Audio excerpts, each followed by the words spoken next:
Today we're talking about how to set up a new aquarium. So first things first, you have to choose a tank. So when you are looking at a tank, you want to make sure that you're choosing one that is appropriate for the fish that you are trying to keep.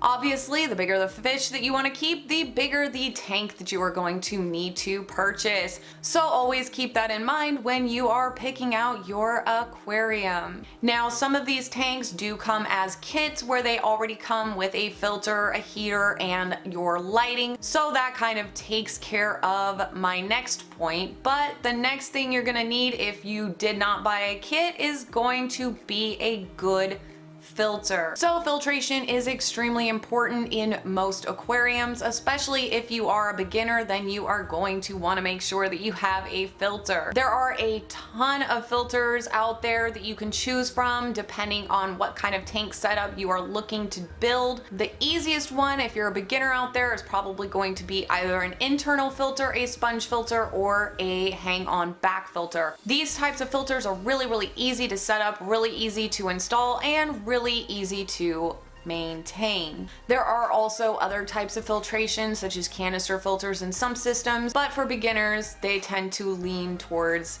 hang-on back filters, sponge filters, and internal filters. Now the next thing you need for your aquarium is your lighting.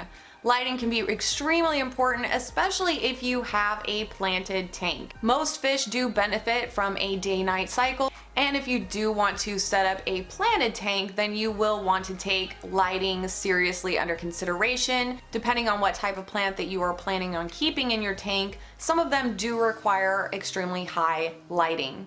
And the next thing you're going to be looking for in your aquarium is a good hood. Contrary to what a lot of people believe, there are a lot of fish species out there that are amazing jumpers. So it does tend to be very beneficial if you have a good tight fitting lid. Plus, having a good tight fitting lid on your tank can also reduce water evaporation so that you're not having to add water to the tank every 5 minutes. Now this next one may or may not be something that you will require for your tank depending on what type of fish that you keep. A lot of fish out there do require warmer, more stable temperatures than others, and if you do get one of those types of fish as opposed to a cold water fish, then you will need a heater. When choosing a heater, you probably will want to go with a higher quality heater to put in your tank, and of course you want it to be appropriate for the size of your tank. Unfortunately, some of these cheaper heaters do have a tendency of malfunctioning, so I would check reviews before buying any heaters. So now that you've got all the components of your aquarium squared away, you want to decide on the placement of your tank. You really need to take this under consideration because you definitely don't want your tank to be near any direct sunlight because that can cause a lot of problems with algae growth in your tank, and it can also cause problems with the temperature fluctuation of the fish tank. So definitely keep your fish tank away from any direct sunlight as much as possible. The other thing that you would want to consider for placement of your tank is trying to make sure that your tank is not in line of a big drafty area. I wouldn't put my tank in line with maybe your air conditioning vents and things like that because again, that is something that can cause a problem with temperature fluctuation, and we definitely want to avoid that. So you've got your tank all set up and squared away, and now you have to decide on substrate. While there are a lot of people who really appreciate a bare bottom tank, I know I am a big fan of adding a substrate to a tank because it can kind of mask some of the nasty things that can end up accumulating at the bottom of a fish tank, unless you want to constantly be gravel vacuuming to keep the bottom of the tank clean. So for substrate, there are a ton of options out there, and depending on what type of tank you are wanting to set up, it depends on what type of substrate that you would want to choose. If you are going with a heavily planted tank, then you want to choose a substrate that is going to be appropriate and beneficial for your plants. Whereas if you are going to just be setting up an aquarium mostly for the fish and you're just going to have a few plastic ornaments or silk plants in the tank, then you don't have to worry so much about making sure that you have a substrate more suitable for your plants. So once you choose your substrate, if you are going with something like gravel, then you want to make sure to rinse it off. Gravel can get often very, very dirty and dusty. If you don't rinse your gravel off before you put it in the tank, then you may end up with an extremely cloudy, unsightly tank for a few days while the filter tries to work that out of the water. Now, rinsing the gravel can be a pretty simple process of just throwing it in the colander, rinsing it out, and then adding it to the tank. Now, the typical rule of thumb in most cases for gravel is you want to have a pound of gravel for every gallon of water. Now, of course, this isn't always the case. Sometimes tanks are much taller than they are longer, and of course, you would probably need less gravel, but the typical rule of thumb is going to be 1 pound per 1 gallon. Once you have your gravel all rinsed off, you can go ahead and line it in the tank and smooth it out.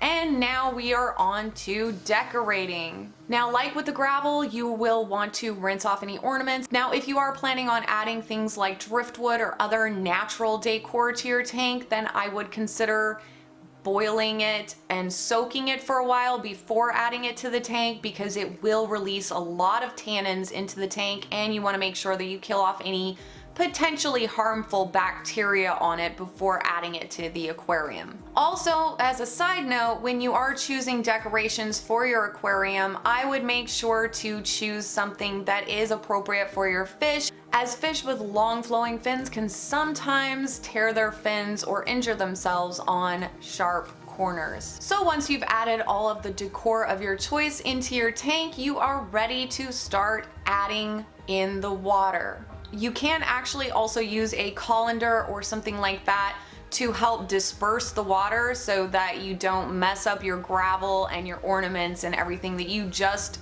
so carefully tried to place in your tank where you would like it to be. So now that your tank is all decorated and filled with water and almost ready to go, it's time to add our chemicals. Now, depending on what the water quality in your area is, you may or may need different types of chemicals for it. But the typical things that you will need for starting your aquarium are going to be water conditioner, some type of water conditioner that will remove your chlorine, chloramines, and preferably one that also helps to detoxify ammonia. The next thing that you would want to invest in is a good bacteria supplement.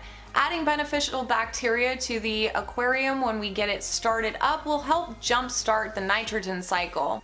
And if you do have any questions about the nitrogen cycle, I will put a link in the description below to my video about the nitrogen cycle and how to cycle your aquarium. So now that we have everything set up and we've added all of our chemicals and everything we need into the tank to get it started, now we just have to wait for the tank to cycle. Cycling an aquarium typically takes between 4 to 8 weeks, and you will want to be checking your water parameters regularly to get an idea as to where you are at on your water. And testing your water parameters on a regular basis can help give you an idea when the cycling has completed and you will be ready to add fish.